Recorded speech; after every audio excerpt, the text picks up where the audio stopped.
Welcome to Newsroom Tonight. I'm Megan Sanderson. And I'm Gerald Woodson. Tonight we'll be interviewing Sir Isaac Newton, who's traveled through time and is making a special appearance to Newsroom Tonight for an interview. Tonight's show wouldn't be possible without the help of Dr. Emmett Brown for using his newly created time machine to bring Newton back from 1670. I think that's him now, actually. Good evening, everyone. Or how was the journey?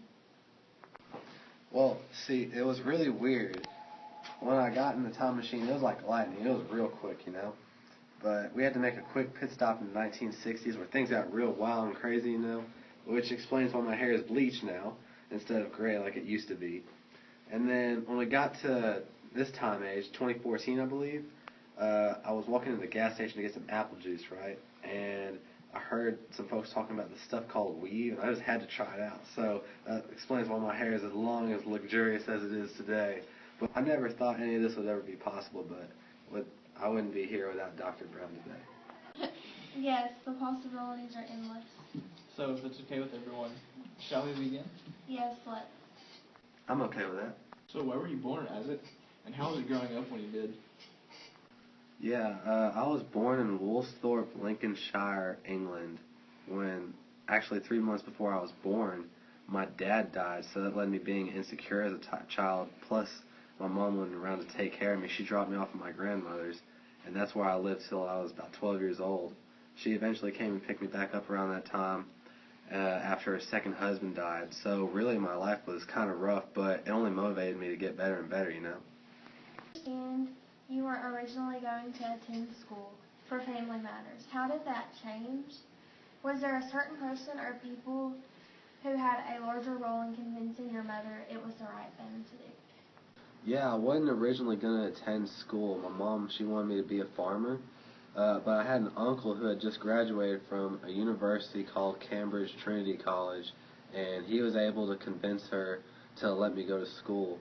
And when I was there, I did the work-study program where I waited tables and I cleaned other students' dorms so I could pay for my tuition and also go to my classes.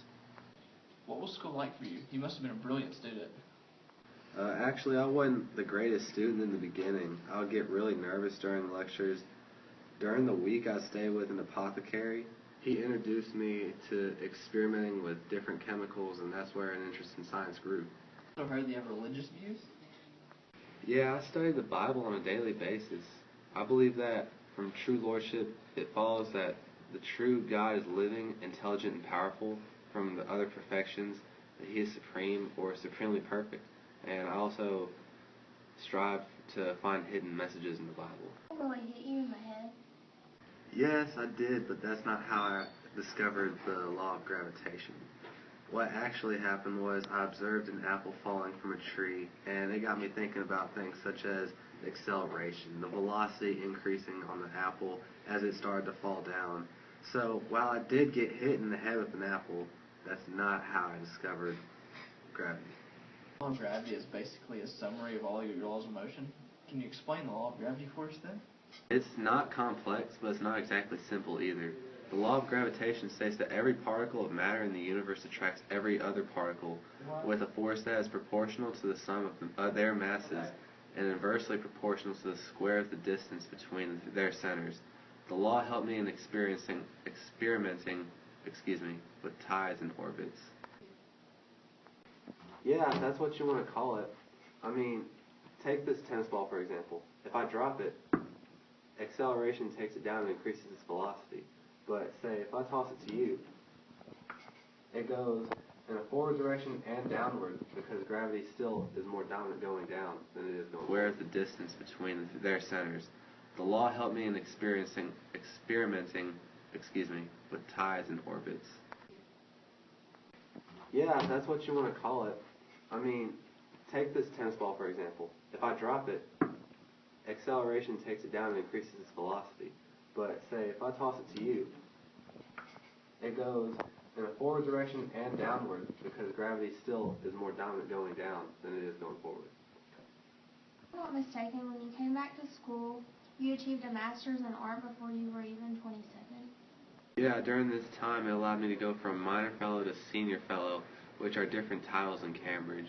soon after I became a professor in science. What ways did you put your theory of light and color into usable devices? I used my theory to create a reflecting telescope, which I used in my classes. It works by reflecting light off of mirrors in order to focus on objects so that it could be magnified. That's very interesting. Was that not made earlier in the 1660s? Well, to an extent.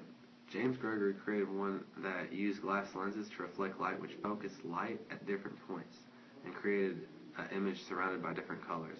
I just simply improved on his design. I see, that's very interesting. So it seems you and Robert Hooke and other scientists in the field of optics seem to have butted heads in the past. Sorry, no pun intended. Is there anything you'd like to say about these situations? Robert Hooke, he just disagrees with me because he knows my theories is more accurate than his. He just likes to do everything he can to undermine my credibility. I'm sorry, I shouldn't have gotten so angry. I just don't take criticism well. Yes, we did argue quite often over the fact that he believed that light was transported in waves, where I believe it is in the form of particles when transmitted. You published a book known as the Principia. What exactly is it about? You see, the Principia covers every topic in physics, except the one y'all call energy. I don't quite understand that, but y'all might be able to explain it to me. Anyways, it explains my laws of motion in detail. It tells about calculus, and even about my formula on how to find the planetary motion, which was solved. Actually, Hooke's formula, although I did solve it roughly 18 years ago, I just can't find my notes. But yes, me and Hooke did get into an argument about plagiarism, and I ended up having to give him credit in that area of the book. Also, I understand you had another disagreement with Dr. Hooke. Can you elaborate on this for us, please?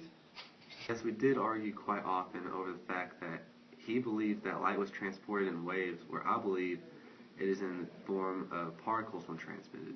Anything you'd like to tell the audience about handling these types of situations? All I can really say is use something that I haven't been the greatest at using. It's tact. Tact is the art of making a point without making an enemy. Yeah. I feel that if I was able to use tact on Hooke, I wouldn't have had the same problems that we have with each other. That's really good advice. I hope other people out there will take it. It might end up even helping people of our generation. Is there anything you would like to say about the nature of people in your time period? All I have to say about it is I can calculate the motion of heavenly bodies, but not the madness of people. From our understanding, we know that you were also an inventor, not just a well-known physicist. What did you invent?